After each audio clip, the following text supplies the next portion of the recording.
శ్రీనివాస పరబ్రహ్మణే నమ. జననీ జన్మభూమిశ్చ స్వర్గాధిప గరీయసి. ఈ మాట కూడా మన లోకంలో చాలా ప్రాచుర్యం పొందిన మాట. ఇది రామలక్ష్మణుల సంవాదంలో జరిగింది అనేది కవిగారి రచన.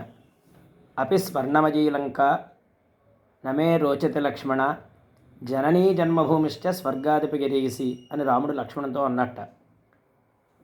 ఈ లంక చాలా బంగారమయమై ఉంది కదా, మనం ఇక్కడే ఉండిపోదాం అన్నయ్య అన్నదానికి రాముడు ఎంత బంగారమైన లంక అయినప్పటికీ కూడా కన్న తల్లిని ఉన్న ఊరిని మించిన స్వర్గం ఎక్కడ ఉంటుంది, అందువల్ల మనం అయోధ్యకే వెళ్ళిపోదాము అనే అర్థంలో ఈ శ్లోకాన్ని కవిగారి రచించినట్టుగా మనకి ఇక్కడ కనపడుతోంది.